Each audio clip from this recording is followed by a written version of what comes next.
La estructura del acto va a ser muy simple, muy sencilla. Yo haré una pequeña introducción con unos datos para enmarcar la cuestión. Acto seguido intervendrá Sami Naïr y después intervendrá Bas Eickhout, más o menos durante entre 15 y 20 minutos cada uno. A partir de ese momento, y de que yo haga un par o tres de preguntas según se desarrolle el debate, serán ustedes los que intervendrán con sus preguntas dirigidas a las dos personas, a los dos invitados que tenemos aquí, referidas a cualquier asunto que haya surgido en el transcurso del debate o otras cuestiones relacionadas con el tema de hoy. ¿Cuál es el tema que nos ocupa hoy? ¿Cuál es el título genérico? El Estado de la Unión Europea, Francia y los Países Bajos. ¿Por qué este título? Porque en el año 2017 las elecciones legislativas celebradas en los Países Bajos en el mes de marzo y las elecciones presidenciales de abril-mayo y las legislativas de junio de Francia se han convertido en dos referencias en punto a aquilatar, sopesar cuál es el auge, la influencia, el desarrollo, la impugnación, si puede decirse así, del sistema por parte de las organizaciones políticas, los populismos de extrema derecha. Ese es el motivo del título. Francia y los Países Bajos son una referencia, pero desde luego el problema o la cuestión que vamos a tratar desborda el marco estricto de estos dos países. Y sin más preámbulos paso a presentar a los dos invitados. Primero a Bas Eickhout, perdón por mi espantoso holandés. Es mi primera lección de neerlandés, pero voy mejorando. Yo creo que al final de la sesión ya lo dominaré por completo.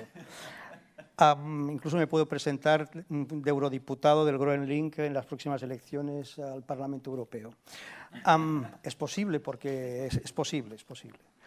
Es diputado en el Parlamento Europeo por el partido GroenLink, que es el partido de los verdes en los Países Bajos, que obtuvo unos buenos resultados en las últimas elecciones legislativas celebradas en Holanda, por cierto. Es miembro de las comisiones de Medio Ambiente, Salud Pública y Salud Alimentaria del Parlamento. Es miembro de la Delegación para las Relaciones con Estados Unidos del Parlamento Europeo y es miembro suplente en dos comités, el de Asuntos Económicos y Monetarios y en la Delegación para las Relaciones con la República Popular China. Sami Naïr, que está a mi derecha, es politólogo, filósofo y sociólogo, ha sido catedrático en Francia, eso es lo que pone en Wikipedia y yo, como soy muy respetuoso con la red, lo reproduzco aquí. Ha sido conferenciante y profesor en varias universidades extranjeras, es un pensador de la cultura de izquierdas de largo recorrido, es un clásico del pensamiento de izquierdas en Francia, ha sido asesor del gobierno de Lionel Jospin, ha sido eurodiputado entre 1999 y 2004, ha sido miembro del Consejo de Estado, es director del Centro Mediterráneo Andalusí de la Universidad Pablo de Olavide de Sevilla, es un ensayista extremadamente prolífico. Si entran en la ficha de Wikipedia de Sami del año, la última que hay en español, verán que hay una lista bastante prolija de libros, y escribe en periódicos de Francia y de España, entre ellos El Periódico y El País. Y para introducir el debate, yo simplemente voy a recordar unos datos que marcan un poco de qué van a hablar. En las elecciones del mes de diciembre del año 2016, elecciones presidenciales en Francia, perdón, en Austria, elecciones que hubo que repetir, por cierto, porque hubo una impugnación, ganó un candidato ecologista, colega, no sé si amigo de nuestro invitado, el señor Alexander Van der Bellen, que se presentó como independiente. Pero en estas mismas elecciones, el candidato de la extrema derecha, Norbert Hofer, obtuvo el 46% de los votos, que es un porcentaje evidentemente muy alto. Y en un país como Austria, con la historia que tiene Austria, que la extrema derecha consiga el 46% de los votos es realmente significativo.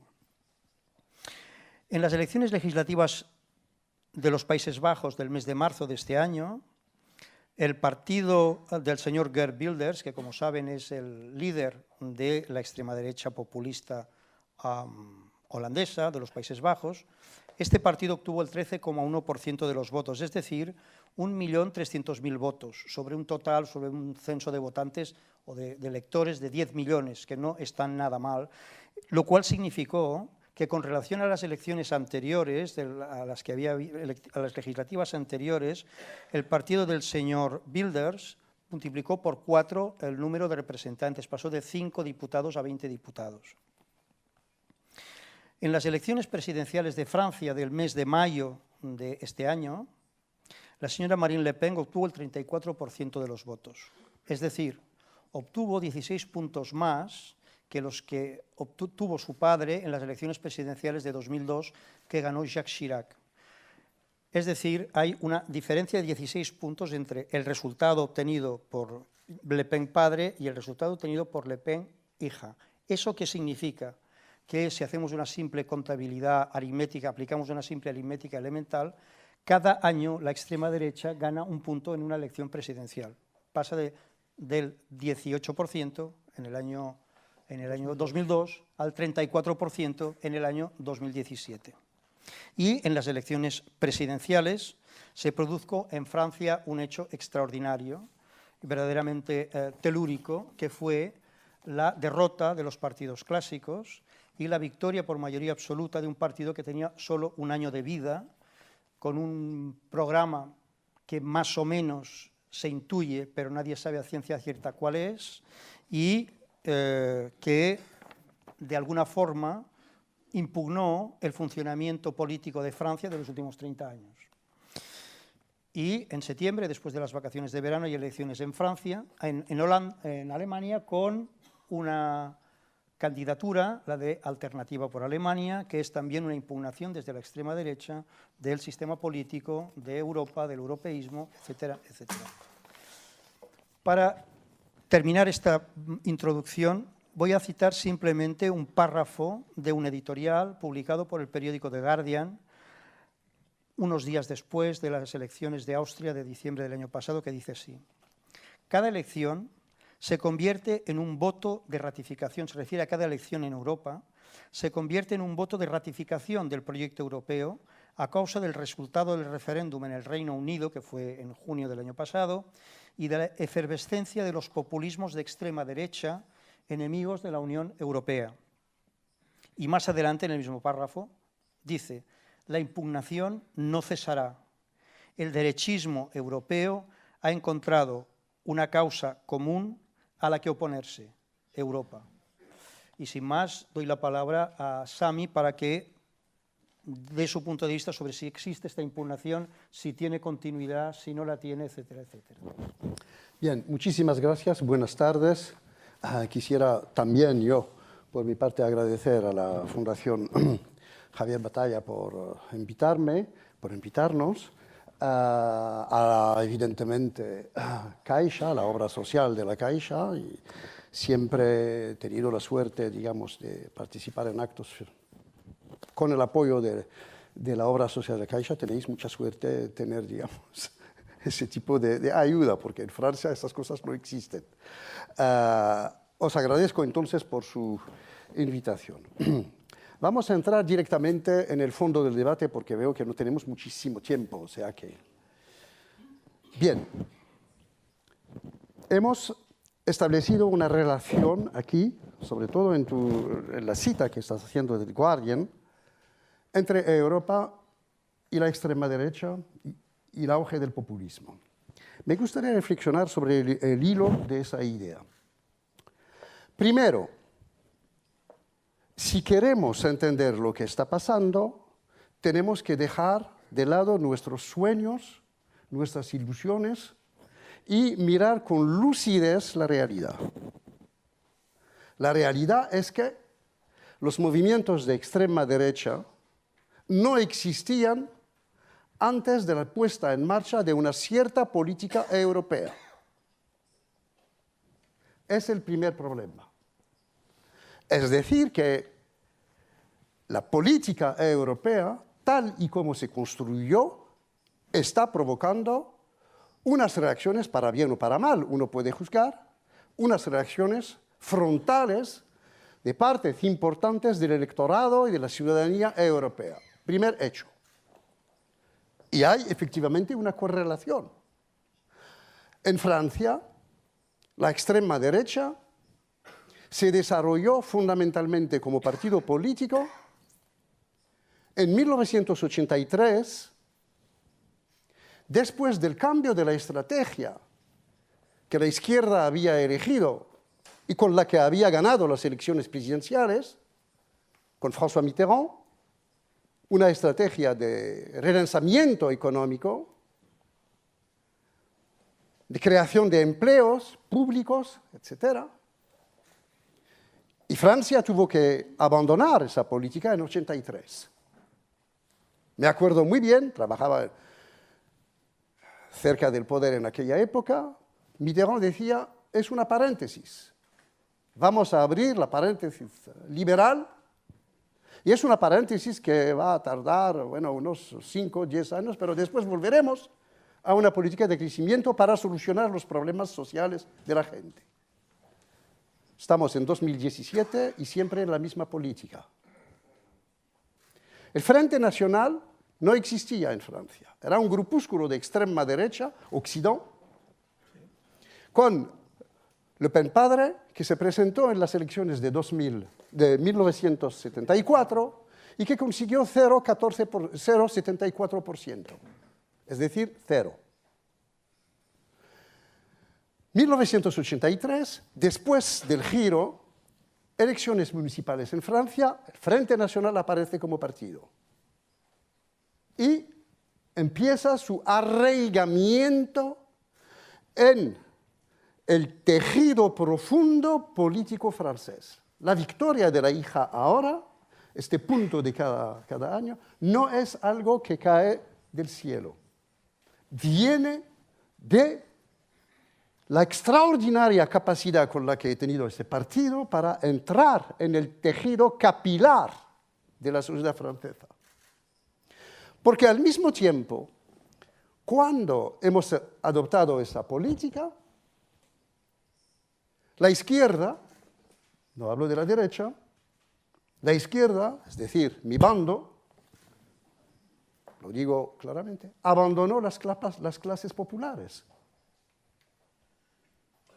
Les abandonó.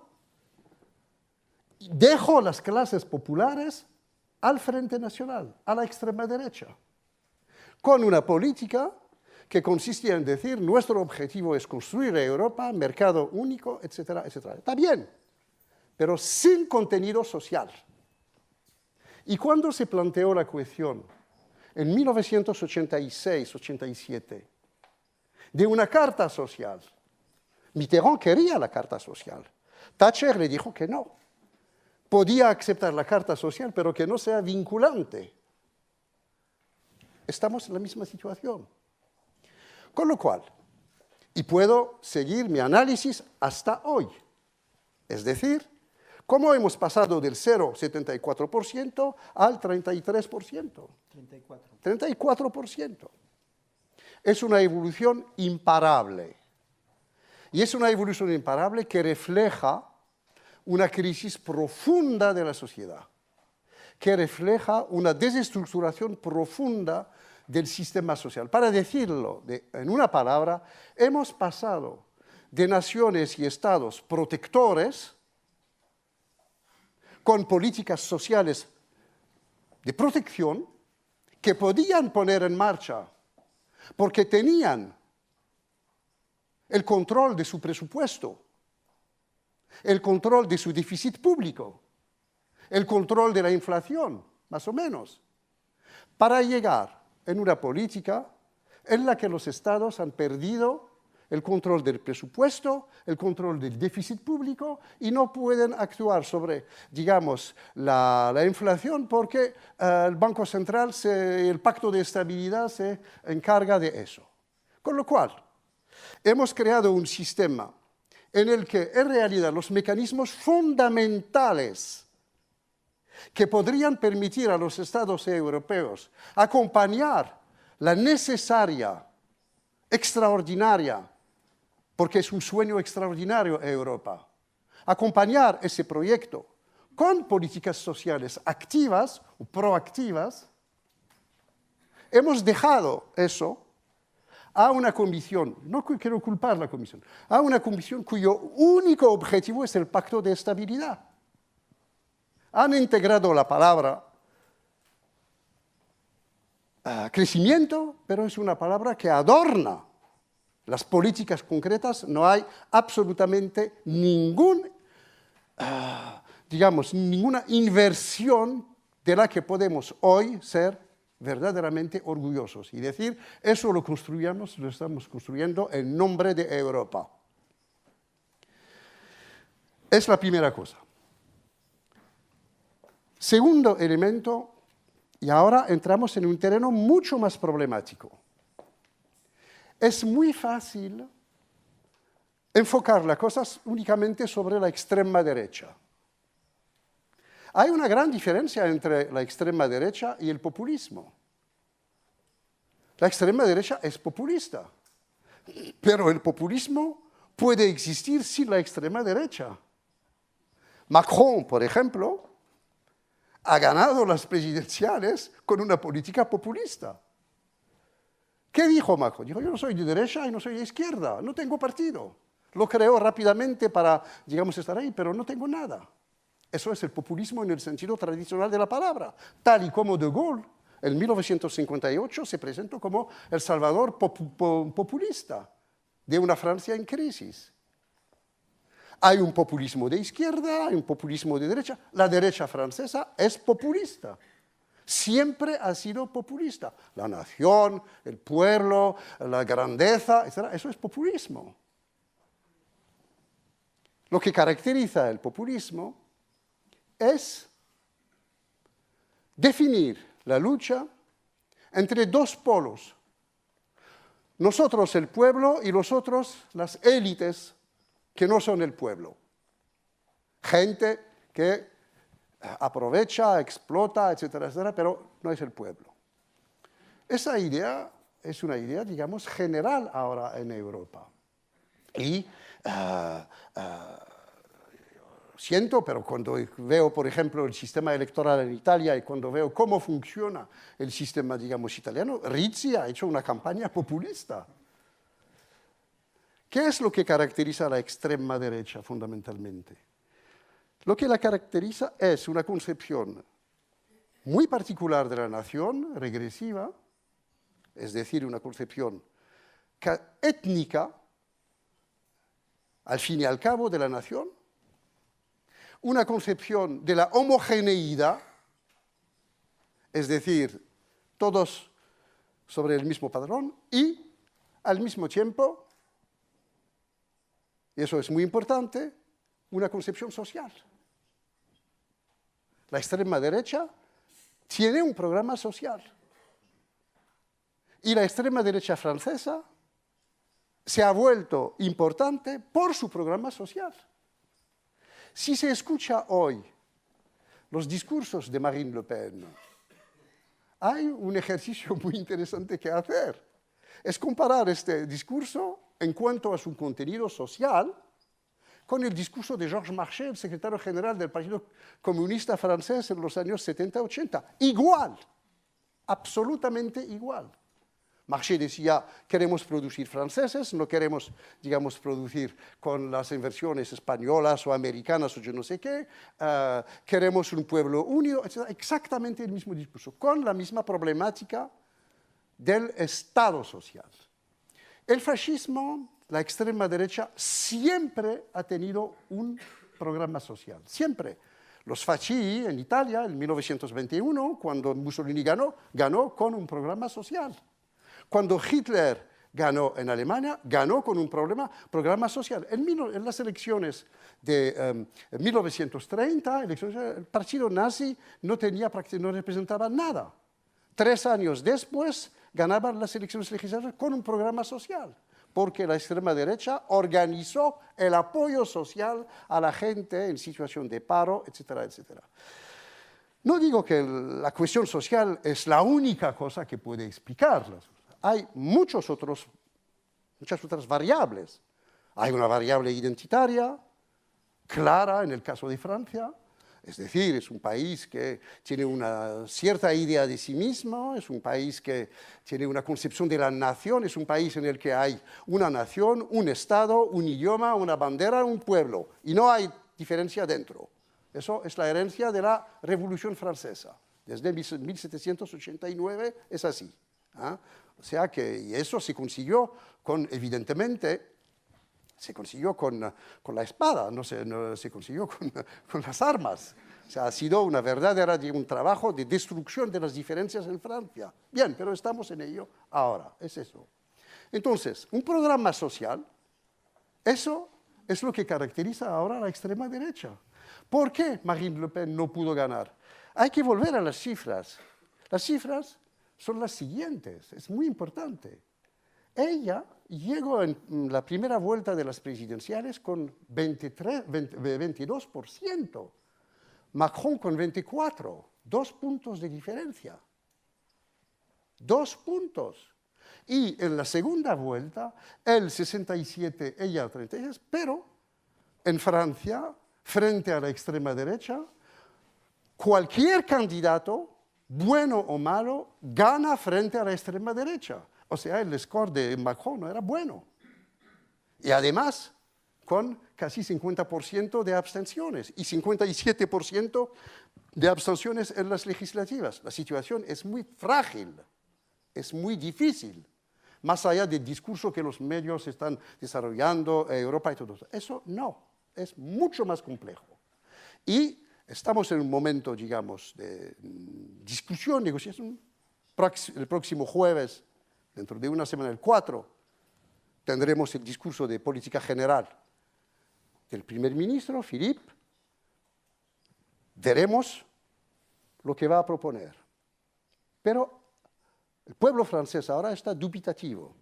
Es decir, que quieren esperar para saber, para decir. Es un pueblo muy politizado, es un pueblo que sabe perfectamente medir las cosas, la gran tradición cartesiana, digamos, de la medida, de la medir las cosas, es una característica, no lo digo por chauvinismo, es una característica del pueblo francés. Saben medir las cosas. Ahora, estamos en una situación difícil. ¿Cuáles son los grandes problemas a los que Francia finalmente está ahora enfrentada? No voy a entrar en los detalles, pero me parece que hay fundamentalmente 2 problemas centrales para mí. Termino con eso. El primer problema es la relación con Alemania. Es un problema clave. No sabemos ahora si lo que está proponiendo Macron es un relanzamiento del proyecto europeo en su conjunto o un fortalecimiento del eje franco-alemán, que son 2 cosas diferentes. Porque en el primer caso necesitamos el acuerdo de todos los europeos que están metidos en el Consejo Europeo. En el segundo caso, podemos poner en marcha políticas reforzadas con Alemania, utilizando el Tratado de Maastricht, digamos, el artículo del Tratado de Maastricht sobre las cooperaciones reforzadas. Bueno, en estos, ahora no lo sabemos claramente. He leído todo lo que dice nuestro presidente, he visto esta cosa, las cosas me parecen muy... De momento no veo a Alemania aceptar todo lo que está proponiendo, pero Alemania no puede hacer nada ahora. La estrategia elegida por Merkel es muy clara, está muy clara, es una estrategia que consiste ahora en abrir los brazos, en decir todo está bien, etc., porque tiene elecciones el 24 de septiembre. El 25 lo van a convocar y veremos ahí por dónde vamos. Eso es el primer problema. El segundo problema central es el problema de, no diría del mercado de trabajo, es el problema de la correlación entre política de crecimiento y adaptación del mercado de trabajo en Francia. Por lo que veo, el ministro elegido para llevar a cabo esa tarea, el señor Le Maire, para mí es un ultraliberal. No va, evidentemente, a aplicar lo que había propuesto cuando era miembro del partido de Sarkozy, era un amigo de Sarkozy. Entonces, no va a proponer eso porque Macron no lo va a aceptar. Pero por lo que he visto, va a cambiar algunas cosas que pueden plantear problemas. O sea que yo considero que la perspectiva económica de Macron es buena, por lo que he entendido, es decir, hacer hincapié sobre las inversiones productivas, eso me parece muy bueno, flexibilizar los impuestos sobre las empresas para permitir un crecimiento, eso me parece muy bueno,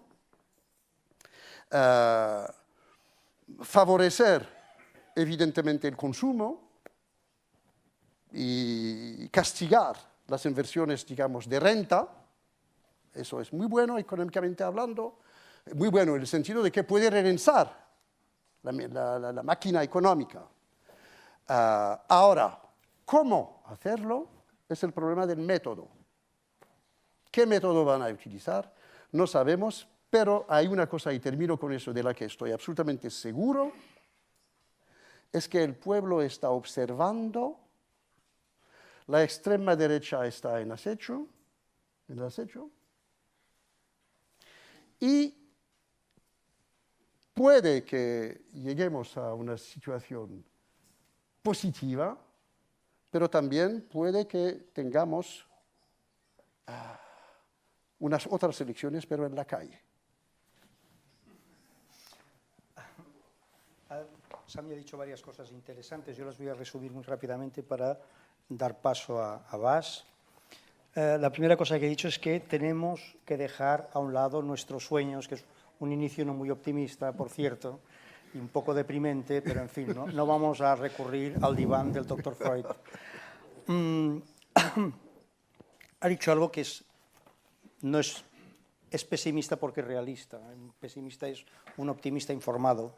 Dice que la extrema derecha surge a partir de una cierta política europea, es decir, que no surge porque sí, sino que hay una relación directa entre determinadas políticas en el ámbito económico y social de la Unión Europea y el auge de la extrema derecha. He dicho también, y me ha parecido también muy relevante, que el crecimiento del Frente Nacional entraña una crisis profunda del sistema político en Francia, porque efectivamente es una impugnación de arriba abajo del sistema político. Otra cosa que me ha parecido muy relevante es que el único objetivo de la Unión Europea, es una idea que yo comparto, es el Pacto de Estabilidad, el cumplimiento de los parámetros que determinan el Pacto de Estabilidad, lo que me parece que admite la aplicación de este palabra que es el austericidio. Luego ha dicho que el populismo no es patrimonio de la extrema derecha, y la prueba está en que hay populismos con diferentes definiciones y contenidos, y que el único factor común de diferentes populismos, sean de derechas o de izquierdas, es el programa social que anteponen a otras cuestiones. También me ha parecido relevante que la extrema derecha ha tenido justamente éxito con su programa social, y eso me ha recordado algo que leí una vez en Le Monde, en un trabajo que apareció publicado en el periódico Le Monde, según el cual se había producido una proletarización de la extrema derecha, porque los mismos lugares de la periferia de París en los que ganaba el Partido Comunista sistemáticamente en los años 70 y 80, en que en buena medida dieron la presidencia a Mitterrand con el programa común en 1981, eran los mismos lugares donde ahora gana la extrema derecha. Y por último, he apuntado dos problemas que me parecen también muy relevantes. Uno es el problema de las relaciones de Francia con Alemania, es decir, si se trata de una relación y una solución bilateral de los problemas entre Francia y Alemania, excluyendo a los demás países de la Unión Europea, o si se trata de una complicidad europeísta de los dos estados en el que participan los otros 25. Eso lo sabemos ahora. Eso es una incógnita que no creo que sepa ni el mismo Macron, me parece. Después de la convocación del 25. De acuerdo. Y después hay algo que tiene que ver, creo, con la parte del Pacto de Estabilidad, que es hasta qué punto las políticas sociales que apunta el Gobierno de Francia permiten pensar en que el crecimiento y la adaptación del mercado de trabajo no serán términos contradictorios que serán fruto de tensiones en la calle. Cuando has dicho al final, quizá vote la calle, creo que te referías a esto. No sé si esto les sirve o no a Bas para introducir su intervención, pero en todo caso me ha parecido que esto era relevante y merecía la pena ser destacado. Bas, cuando quieras. Gracias. Buenas tardes. I have to speak English. Apologies for that. Lo siento, pero tengo que hablar inglés. Espero que lo aceptarán. At least I have good translation. Thank you for that. Where to start now? Tenemos una buena traducción simultánea, así que voy a hacerlo en inglés. Quizás sería importante destacar algunas diferencias que veo. Hemos estado hablando del crecimiento y del aumento del populismo, lo hemos relacionado con las políticas europeas. Estoy de acuerdo con ello, pero si hablo de los Países Bajos, el aumento del populismo se produjo en 2001-2002 y básicamente tuvo que ver con el hecho de que en los 90 la política desapareció.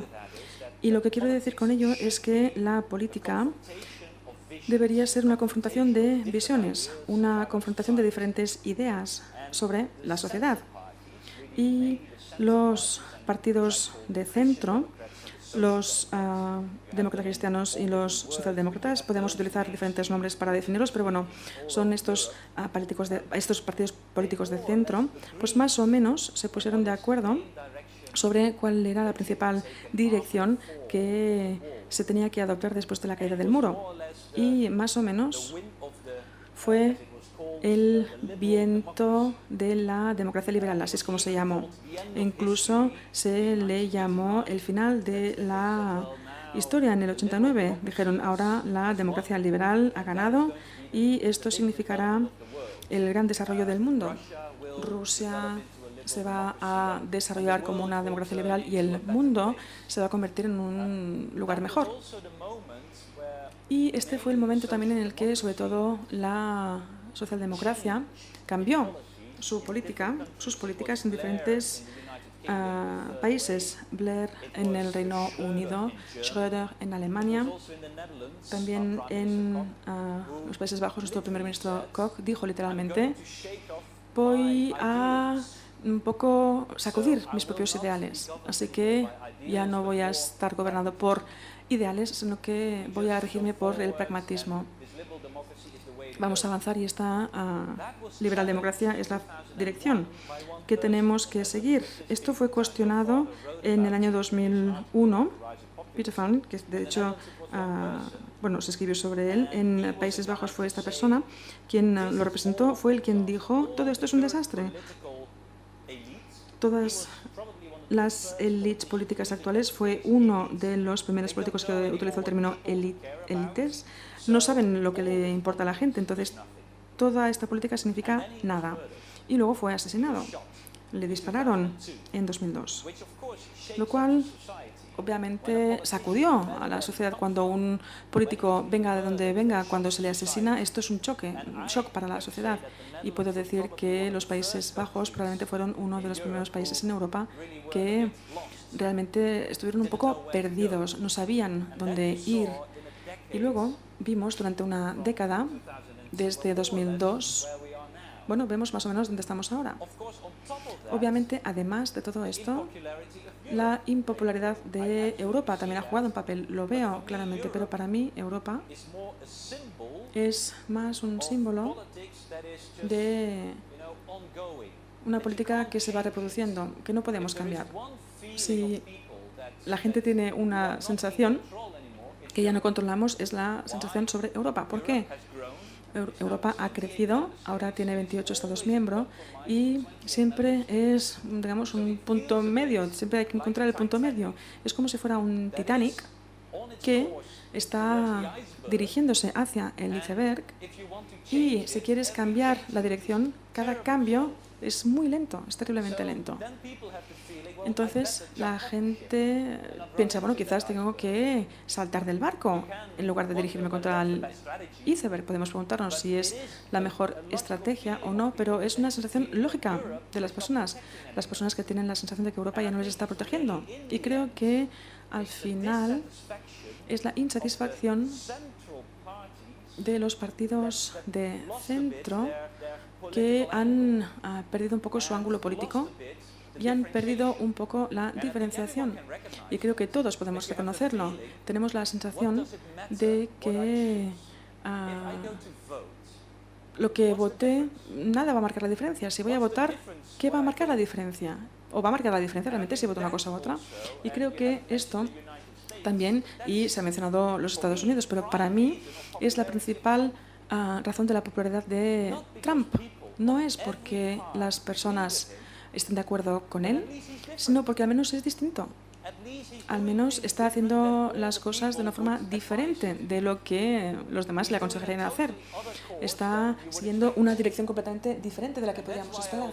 Y por eso digo que no es básicamente Europa, porque en Estados Unidos Europa no juega ningún papel, pero también vemos la misma insatisfacción con la política de centro y por eso van a los extremos de una persona como Trump. Y de nuevo, y creo que el principal error, y luego podemos hablar de la definición de populismo o del extremismo de derechas, creo que tenemos que ser muy prudentes con respecto a esto.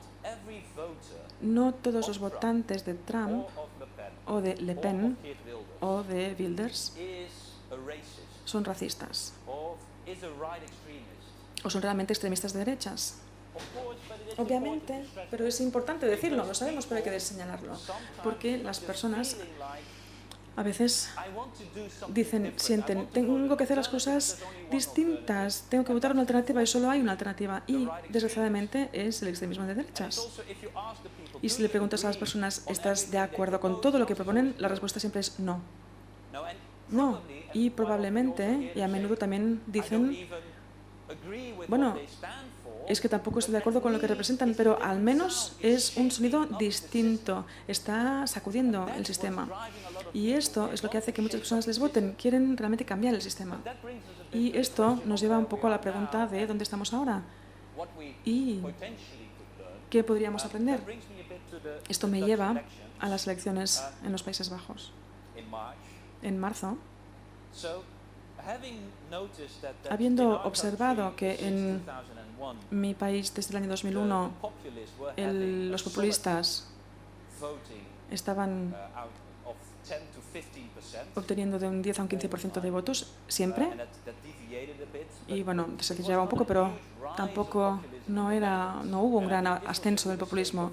Y creo que también fue el error de los periodistas extranjeros, porque siempre lo ponen todo en el marco de Brexit, Trump y ahora Países Bajos. Entonces estaban obsesionados con Wilders. En los Países Bajos, si hay algo que no es nadie nuevo, bueno, está en el Parlamento desde el 2006. Lleva 10 años. Entonces, no es un sonido nuevo. Y por eso también el ascenso esperado de Wilders no se produjo. Entonces, lo que veíamos antes eran los periodistas diciendo este será el próximo país que va a caer, la siguiente pieza del dominó que va a caer en las manos del populismo, que era una exageración de lo que podríamos esperar de Wilders. Pero después de las elecciones, la principal noticia fue el populismo se ha detenido, lo cual es tan equivocado como pensar que aquello sería otro ascenso del populismo, porque el populismo ha entrado en nuestra sociedad, en parte porque los partidos de centro, los partidos políticos históricos han perdido votantes, y estoy completamente de acuerdo con usted. Vemos que estos partidos no están proporcionando la seguridad, la protección que la gente desea. Pero también es porque el mundo está cambiando tan rápidamente que es mucho más fácil culpar a los de fuera de todos los problemas. Y esto es lo que hacen los populistas. Puedes hacer análisis muy inteligentes de cómo el mundo está cambiando, de cómo todo es mucho más difícil de cambiar. Cualquier político que diga, yo voy a cambiar el mundo, miente, porque no se puede cambiar el mundo. La política se convierte en algo más complejo. Pero es difícil decir esto. Y si luego dices, bueno, pero voy a hacerlo, voy a cambiarlo, voy a hacer que todo sea simple, voy a cerrar las fronteras, voy a expulsar a los extranjeros. Bueno, mucha gente piensa, bueno, quizás no será del todo cierto, pero suena bien. Y suena al menos mucho mejor que los que dicen, bueno, es un mundo complejo. Y creo que este es nuestro principal reto. ¿Cómo podemos permanecer cerca de nuestros ideales, pero al mismo tiempo darnos cuenta de que nuestra historia es mucho más compleja? Y lo que probamos los verdes en nuestras elecciones fue un poco cambiar la discusión del eje social y cultural.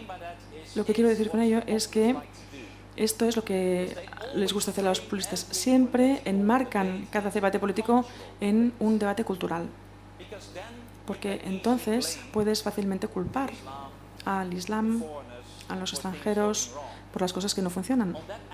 En este eje puedes encontrar soluciones que parecen fáciles. Lo que intentamos hacer nosotros fue decir que un gran problema es que al final el problema es la economía y la sociedad. Cuando la gente no recibe la protección que desea.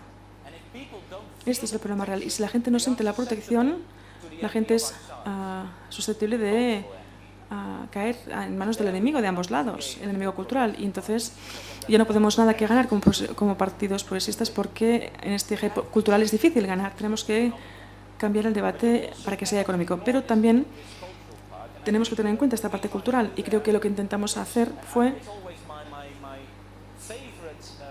y es mi anécdota favorita de las elecciones, un debate en televisión donde la cuestión principal, obviamente, fue la cultura holandesa, neerlandesa, se ha perdido. No sé exactamente a qué se refiere, pero no, se ha perdido. Y no sé si salís a la calle y preguntáis a un holandés cuál es la cultura holandesa, probablemente no tendremos respuesta, pero dirán, sí, se ha perdido la cultura neerlandesa. Y obviamente este es el marco en el que los populistas quieren colocarnos, el marco de decir, estamos perdiendo nuestra identidad, estamos perdiendo nuestra cultura. Entonces, cuando se hizo esta afirmación, el líder de mi partido de los Verdes dijo, sí, es cierto, lo cual fue sorprendente, obviamente, porque el reflejo de los políticos intelectuales progresistas dicen, no debemos hablar de nuestra cultura, etc. Pero simplemente dijo, sí, nuestra cultura, nuestra identidad se está perdiendo, así que obtuvo la atención y la gente pensó, ¿por qué está diciendo esto? Y fue el momento en el que dijo, nuestra identidad de ser tolerantes, de tener fronteras abiertas, de ser abiertos a los demás, esto es lo que estamos perdiendo. Y esto es nuestra identidad, y esto es lo que estamos perdiendo. Entonces intentó también dejar claro que la forma en que las personas están enmarcando y definiendo nuestra identidad, que bueno, perdemos de vista estas cosas, tenemos que asegurarnos de que también tenemos claro qué queremos decir con la idea de identidad. Y entonces un poco argumentamos en contra de los populistas, y esto me lleva a Europa. Y luego concluiré, porque en mi análisis Europa es solo uno de los problemas o de las cuestiones que hace que la gente se sienta lejos de la política. Uno de los principales retos que yo veo para Europa es que tenemos que devolver la política a Europa. Tenemos que mostrar que también en Bruselas hay una lucha entre diferentes direcciones políticas. Y esto es difícil porque Europa está basada en compromisos, en cesiones. Entonces, la idea de que hay una lucha sobre la dirección no es algo en lo que la gente piensa cuando piensa en Europa. Y creo que tenemos que dejar esto claro. Es decir, no es la misma situación que siempre, no hay una única dirección y solo puedes cambiar un poquito de dirección, sino que realmente podemos tener diferencias de opiniones. Y cuando se puede, y hay posibilidad de tomar direcciones distintas. Y así es como me gustaría ver a los verdes, a mí. Y soy consciente de que no estamos aquí todavía, pero somos la alternativa a, por una parte, los grandes partidos de centro que nos presentan una dirección tipo todo como hasta ahora, y luego los populistas que dicen queremos desmantelarlo todo porque estamos hartos y vamos a hacerlo diferente, aunque no sabes exactamente qué ni cómo. Creo que existe, la gente desea que alguien diga, sí, queremos hacer las cosas de forma distinta, pero queremos hacerlo en una sociedad abierta, juntos, con una política progresista. Creo que si podemos transmitir este mensaje, entonces podríamos ganar. Y por eso soy más optimista con respecto a Macron.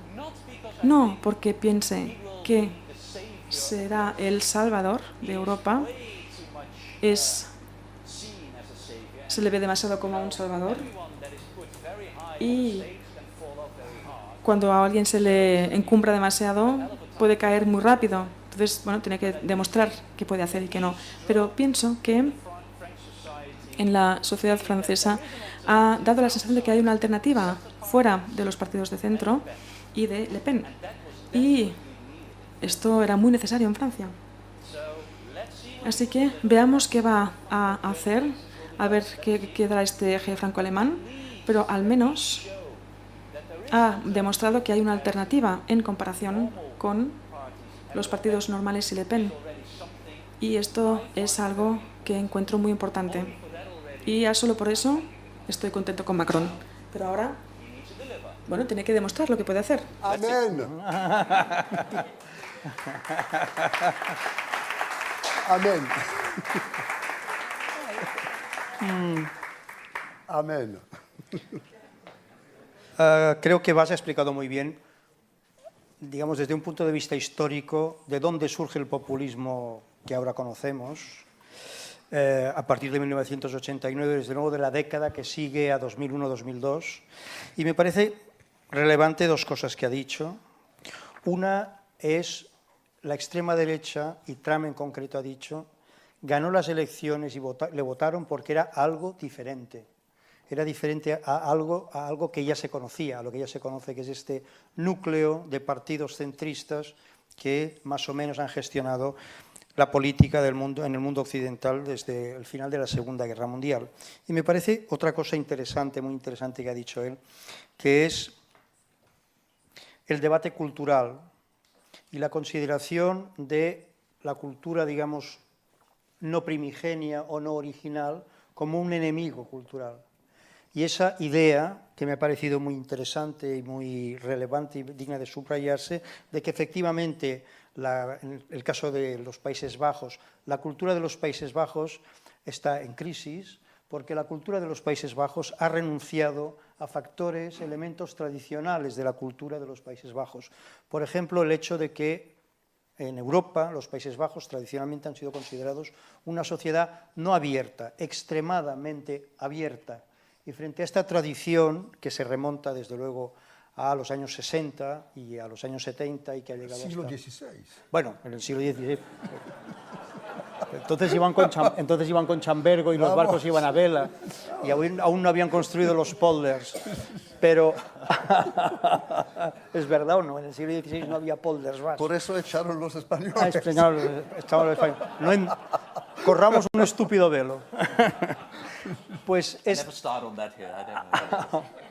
esta idea me parece muy interesante y digna de analizar, que es la consideración de que efectivamente algo se ha perdido de la tradición cultural de los Países Bajos, entendida como una cultura y una sociedad extremadamente abiertas. Antes de pasar a que ustedes formulen preguntas a Sami o a Bas, yo les voy a hacer un par de preguntas a cada uno. La primera es una que hago a los dos, y es ¿hasta qué punto la crisis de los refugiados y la crisis de seguridad referida al terrorismo global han ayudado a que la extrema derecha se presente como una alternativa frente a dos intuiciones de la opinión pública. Una es la sensación de invasión que tienen determinadas sociedades. La segunda es la sensación de inseguridad permanente que tienen determinadas sociedades, sobre todo a partir de la secuencia que empieza con el atentado a Charlie Hebdo y que se prolonga hasta el atentado de la semana pasada en los Campos Elíseos, cuando un islamista estrelló su coche contra un furgón de la gendarmería. Cualquiera de los dos que responda a esto y luego responda el otro. ¿Tú mismo, Sami? Tendría muchísimas cosas que decir sobre lo que acaba de explicarnos nuestro amigo. Ha planteado cuestiones interesantes y valdría la pena discutir, pero no lo podemos hacer aquí. Es que no hay tiempo, Sami. Es que valdría la pena discutir varias cosas, porque... Discútelas. No, porque, bueno, no porque nos llevarían demasiado lejos. Creo que estamos simplificando demasiado el problema, para mí. Es muy fácil, digamos, es muy fácil estar siempre en el wishful thinking. Yo prefiero estar en la realidad. Y la realidad, digo que ahora es peligrosa. Es una realidad muy difícil y es una realidad que no solucionaremos únicamente diciendo tenemos que volver a la política, tenemos que poner la política en vez de la economía, etc. Es mucho más complejo. Es decir, que hay estados en el proceso europeo que no están de acuerdo.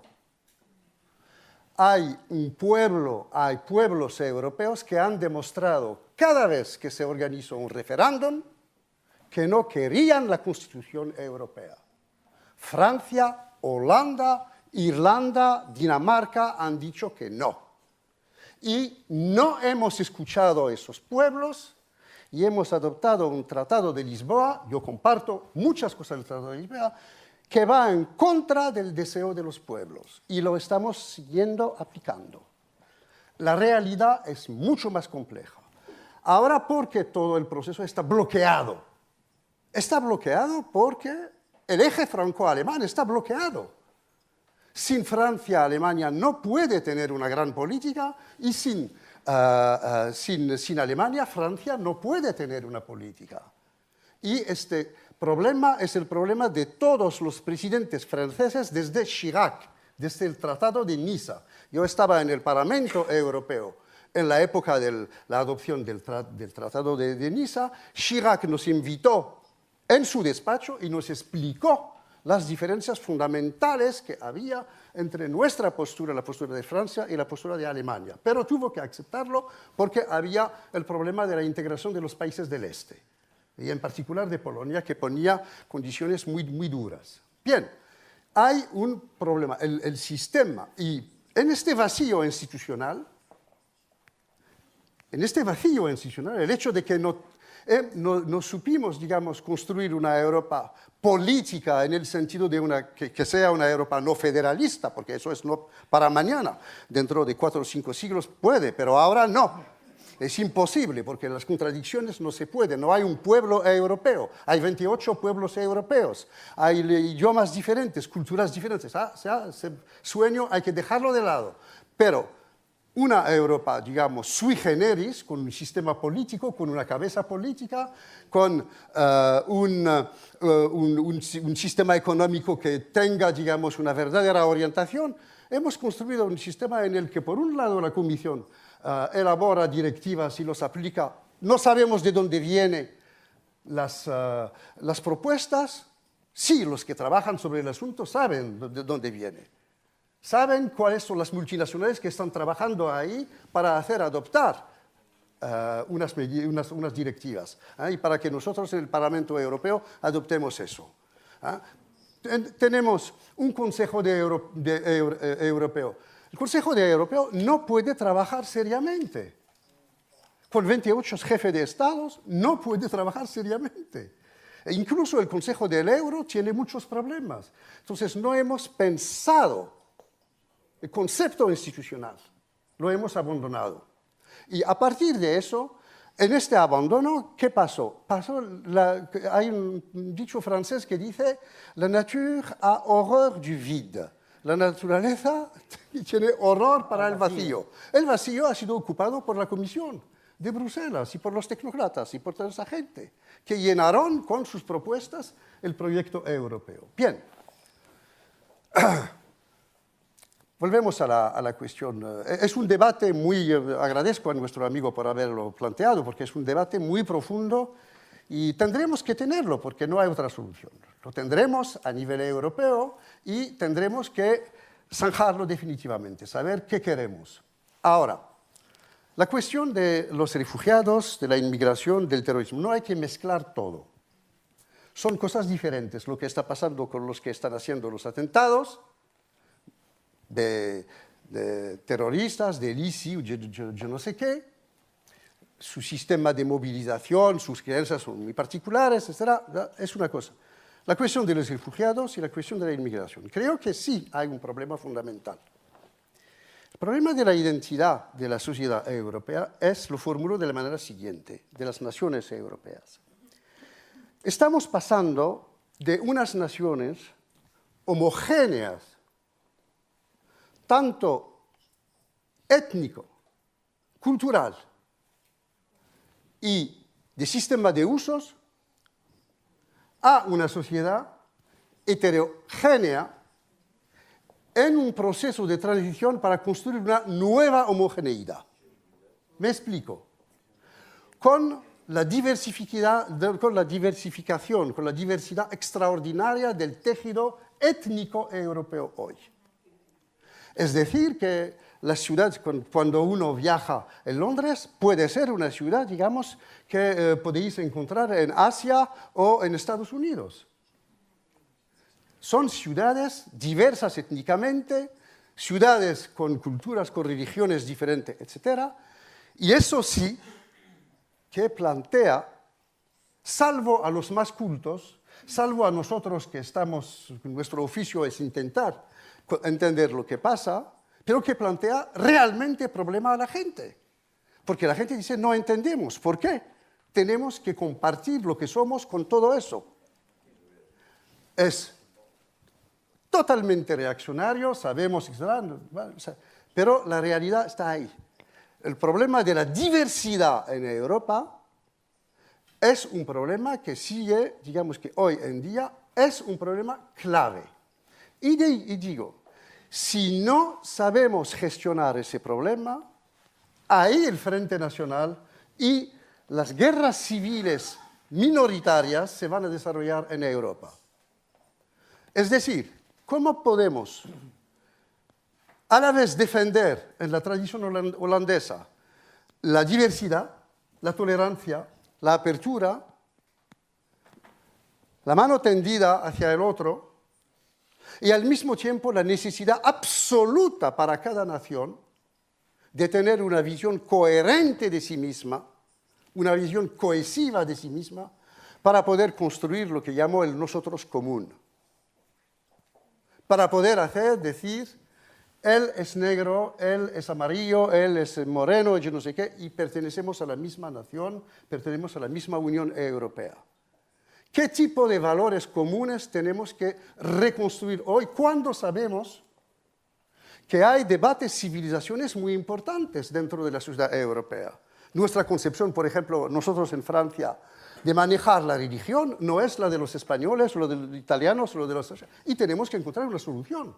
Nosotros decimos, no queremos el velo en la escuela, no queremos, etc. Tenemos una visión muy, digamos, muy rígida sobre el tema, frente a poblaciones nuevas que llegan y que no tienen la misma historia que nosotros, no tienen la misma mentalidad, no viven en el mismo tiempo, no tienen la misma concepción de lo sagrado, tienen una concepción diferente de lo sagrado, tienen una concepción diferente del cuerpo, de la integridad del cuerpo y todo eso, tienen una concepción diferente de la relación con la alimentación. Son cosas que se están planteando ahora en todas partes en Europa y que hace que la extrema derecha precisamente está erguida como un solo hombre frente a la diversificación, frente a la diversidad.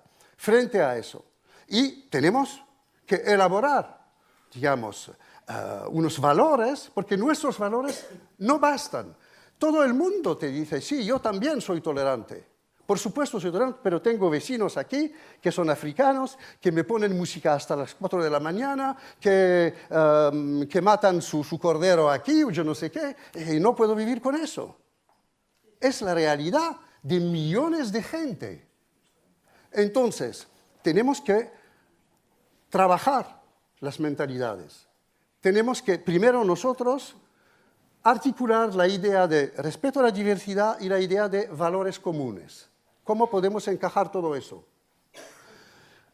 La cuestión de los refugiados se ha planteado de manera muy sencilla. Permitió a solo una extrema derecha desarrollarse. La extrema derecha alemana, AfD. AfD, recuerdo aquí una cosa para nosotros que es muy importante. AfD empezó a militar en contra, no de los inmigrantes, ni de los refugiados, empezó a militar en contra de la Unión Europea. Y decían, cuando la crisis del euro en 2010-2012, yo asistí en Alemania a discusiones sobre eso, decían, los países del sur de Europa tienen que salir de la Unión Europea. Y ellos fueron los que decían, un español cuesta 4.000 euros al mes a un alemán, al año a un alemán, etc. Su objetivo era desconstruir la Unión Europea, expulsar a estos países del Club Med, como decían. Los ingleses hablan de Club Pigs, es otra cosa. Bien, ¿cuándo ocurrió la crisis de los refugiados? Evidentemente, se fueron ahí, tenían el problema turco frente a ellos ya, que era caliente, entonces se apoderaron de este tema y ganaron unas elecciones, visto que últimamente han perdido un poco. Pero creo que ya está ahí. Esta cuestión de los refugiados plantea un problema fundamental para la Unión Europea. Es la primera gran prueba de la Unión Europea como Unión Europea. Es la primera gran prueba. Falló, porque no respetó ni un artículo de sus valores. No hay un preámbulo de los textos europeos hoy, de los valores, que se puede poner, digamos, como ejemplo de buena práctica de la Unión Europea. No quisieron, expulsaron de manera colectiva cuando eso es prohibido por los textos europeos, por la Carta de los Derechos Humanos, está prohibido por 100 textos, digamos, del Parlamento Europeo, etc. Totalmente prohibido. Entonces, ellos pisotearon los valores europeos. Frente a eso, evidentemente, hubo en todas partes un movimiento de solidaridad. Y volvemos y termino con eso, es muy interesante. Hubo un movimiento de solidaridad en los pueblos, en las sociedades. Aquí en Barcelona la gente decía, si que podemos ayudar, ayudamos. Todas partes. ¿Qué hicieron los gobiernos y qué hizo la Comisión Europea?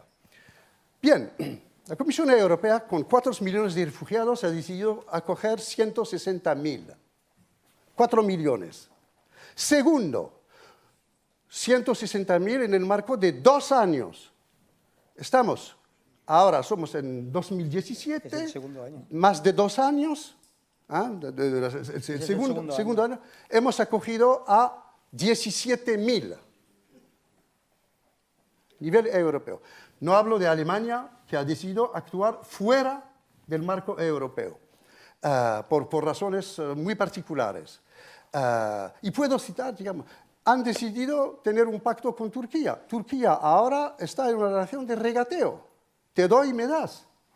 Y están ahí y tienen toda la razón, porque sobre ellos pesaba evidentemente la llegada de millones de refugiados. Sabéis que hay 2 países en el mundo que acogen el número más importante de refugiados, son Turquía y Pakistán. 10 millones de refugiados desde 2003 en Turquía. 10 millones con los que han llegado. En Pakistán igual. Casi prácticamente el 10% de la población afgana está en Pakistán.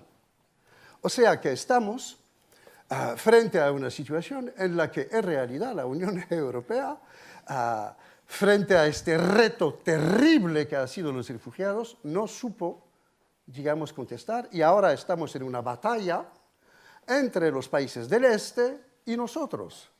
Y los países del este hoy, en 2017, no han acogido ni uno. El grupo de Visegrad, nada, ni uno refugiados. Entonces, la última reunión entre la señora Merkel y el presidente francés, ella le dijo, yo no puedo hacer nada frente a los países del este, pero tú tienes que hablar con ellos. Y la ha delegado la gestión de la negociación con los países del este para, digamos, la cuestión de los refugiados. No van a hacer nada, evidentemente, porque no hay autoridad. Entonces, frente a esta situación, evidentemente, después de esta esperanza de la opinión pública, los gobiernos, ¿qué hicieron? Bien, tenemos aquí un buen ejemplo, pero en todas partes. Empezaron a decir, nosotros vamos a acoger eso, y cuando se habla con los gobiernos dicen, nosotros no podemos hacer nada, necesitamos la autorización de la Unión Europea, es decir, de la Comisión. Y a la Comisión, cuando se plantea el problema, el pobre Juncker dice, sí, pero bueno, son los estados que no quieren hacerlo. Y estamos en el círculo vicioso, digamos, te echo la responsabilidad, me echas la responsabilidad y seguimos así. Sami, bien. Tiene que hablar un poco más porque luego tiene que hablar el público.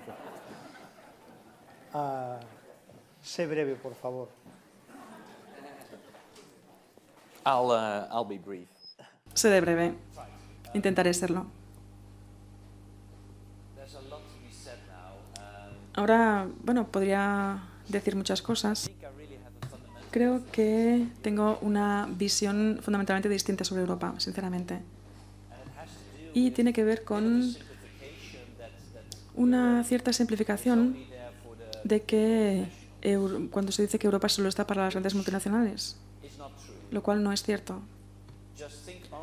Pensemos solo sobre las políticas de cambio climático que no se hacen desde Europa debido a las multinacionales. Llevamos mucho tiempo desarrollando estas políticas y yo estoy luchando contra las multinacionales. Si hubiéramos seguido a las multinacionales, no habríamos hecho lo que hemos estado haciendo con las políticas anticlimáticas, anticambio climático. El tema es que Europa se ha debatido mucho en las sociedades. Y este es el problema. Cuando en el 2005, en los Países Bajos y en Francia, las personas votaron no contra la Constitución, no fue porque no querían más Europa, básicamente fue porque nadie explicó nunca a la gente por qué tenemos Europa. No, en Francia no es cierto. Bueno, pero al menos en los Países Bajos sí. Cuando el euro llegó, los políticos dijeron, solo está muy bien tener el euro. Es cómodo. Así podrás ir a otro país y tendrás la misma moneda. Nunca se explicó como un proyecto político. ¿Qué era? El euro siempre ha sido una cosa puramente política. Y muchos políticos lo han explicado como una cosa práctica de tener. Si luego, de repente, en una crisis económica, el sistema no funciona, entonces la gente se pregunta, entonces, ¿por qué tengo que tener el euro? Y también tengo que corregirte aquí, porque la AfD no iba en contra de Europa, no querían echar a España de Europa, iban en contra del euro. No, es una diferencia importante. Dijeron, la Unión Europea es algo positivo, el mercado interno, el comercio, bueno, lo podemos hacer, pero no el euro. Siempre dijeron,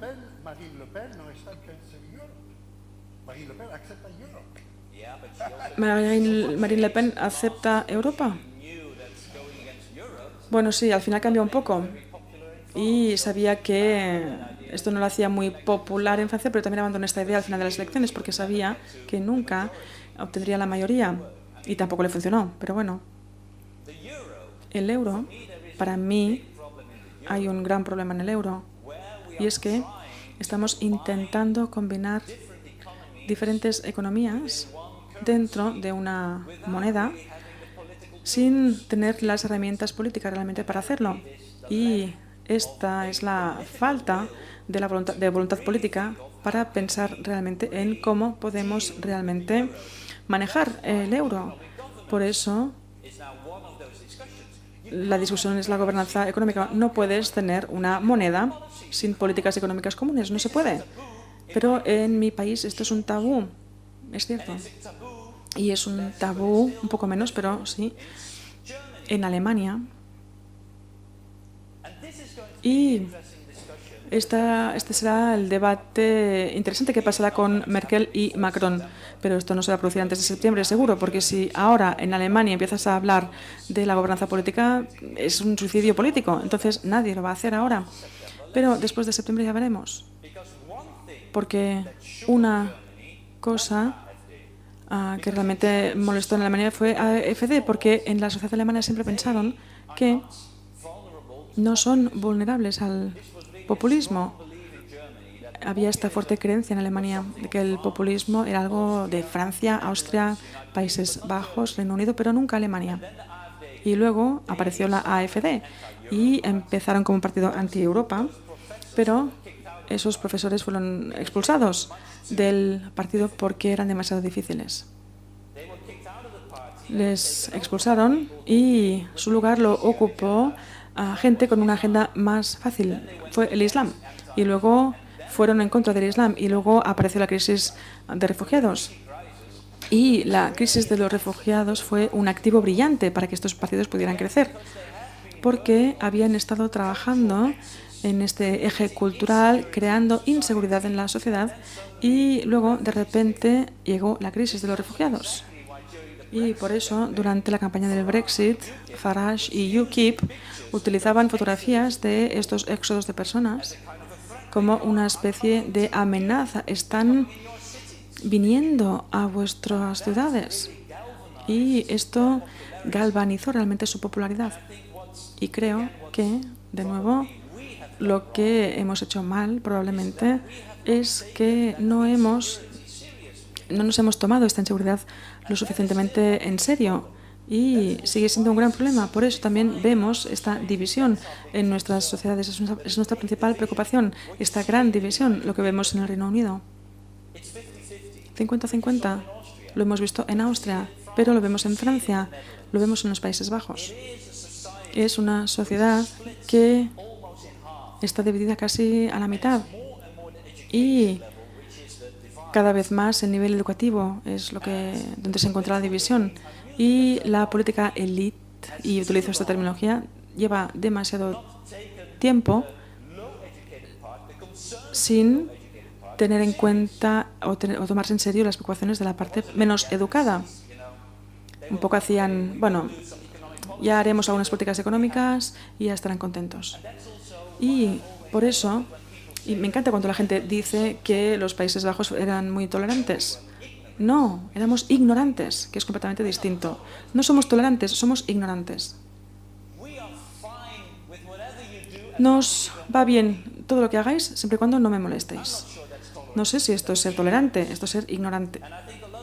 Y creo que muchas personas tienen una idea equivocada de los Países Bajos porque solo van a Ámsterdam. Puedo deciros que Ámsterdam no son los Países Bajos, en absoluto. Por cierto, los verdes son más grandes en Ámsterdam que fuera, así que también tenemos un problema. Pero bueno, es una de las cosas que también son importantes. También los problemas se ven un poco como, bueno, resolvamos los problemas de Ámsterdam y no en las provincias. Y esto es un poco igual que en Francia. París es más importante. Las cuestiones de París dominan la discusión política y la gente alejada de París no siente que la política esté para ayudarles. Y este es el error que cometimos. Y luego, si además de esto empiezas a acoger a personas, no es que la gente no esté dispuesta a acoger a las personas, pero si tienes la sensación de que a ti te han ignorado durante décadas, ¿por qué tienes que recibir a otros para que tengan más de lo que tú crees que recibes tú? No es racional, pero es exactamente la sensación que tenemos que resolver. Y es mucho más fundamental en nuestra política nacional que en la europea. Creo que aquí tenemos esta diferencia de opinión. Creo que el problema es mucho más profundo en nuestro sistema político, en nuestro país. Pero no podemos resolver esto solo mirando a Europa, se sitúa más a nivel nacional. Muy bien.